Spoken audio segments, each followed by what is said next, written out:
Deep in the Dwapara Yuga, the third cosmic age in Hindu cosmology, a prosperous kingdom called Vidarbha was ruled by a highly respected king named Bhishmaka. He had 5 sons and 1 daughter, Rukmini. Throughout the realm, she was widely revered, possessing a reputation for absolute purity, and often described by the people as an earthly incarnation of the goddess of wealth, Lakshmi. Looking at this divine portrait, we see the sole focus of Rukmini's life, Lord Krishna. She had never actually met him. Instead, her entire devotion was built by listening to traveling sages and devotees recount his specific political victories, his protection of the innocent, and his divine nature. Through these stories alone, she made a quiet, unbreakable resolve. She would marry Krishna, or she would marry no one.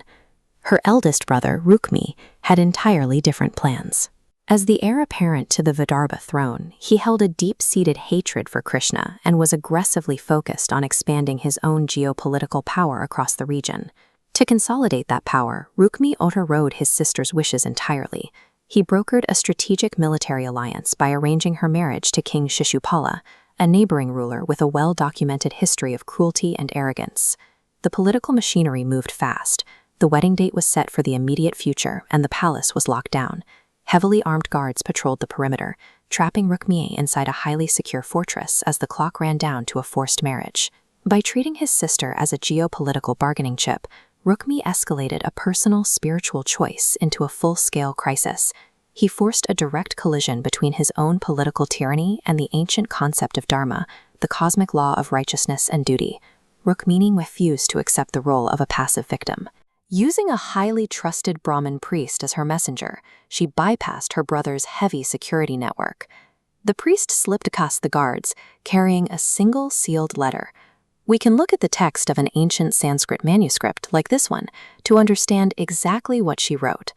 Her message was an absolute ultimatum of surrender. She stated clearly that she had chosen him as her husband, and if he did not come to claim her, she would end her own life before the wedding could take place. Embedded within that ultimatum were precise tactical instructions. She detailed her mandatory, heavily guarded visit to the Ambika Temple outside the palace walls on the morning of the wedding. This short transit would be the single window of vulnerability for an extraction. The Brahmin messenger survived the journey to the coastal city of Dwarka and delivered the letter.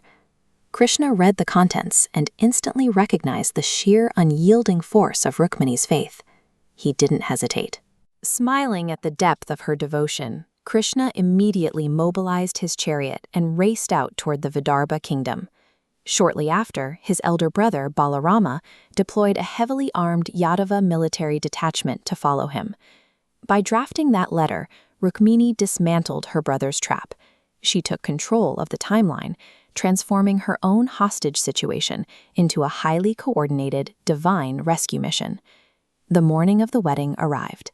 The grand, multi-tiered stone structure of the Ambika Temple was surrounded by rival kings, their private armies, and Rukmi's elite guards. Rukmini stepped out of the temple doors. She was praying internally, asking for Krishna to appear.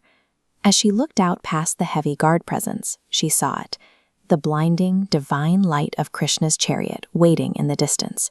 This classical painting captures the exact, audacious moment of the extraction.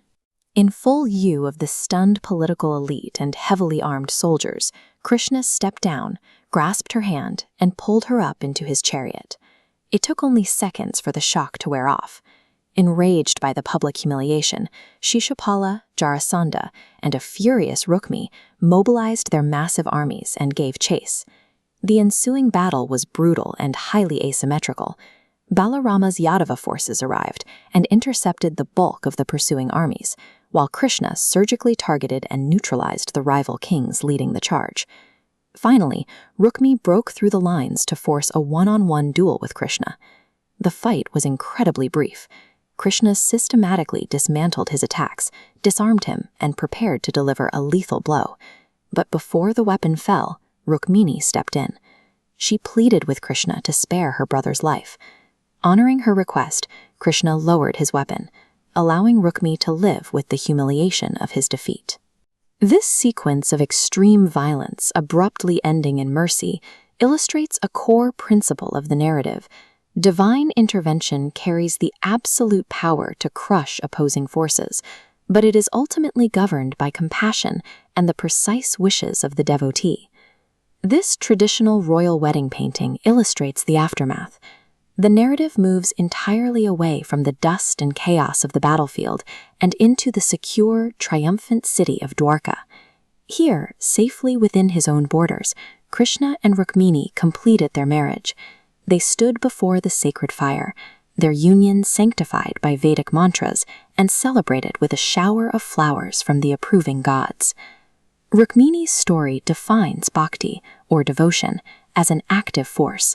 It requires extreme courage, risk assessment, and definitive action rather than passive waiting.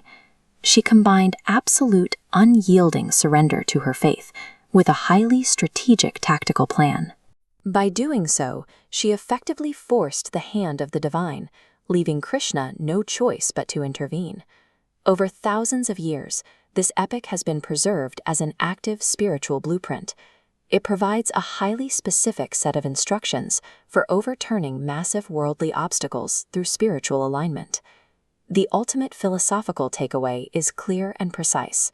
Where absolute, active devotion exists, the divine is compelled to appear. In the collision between raw political power and genuine faith, faith holds the ultimate advantage.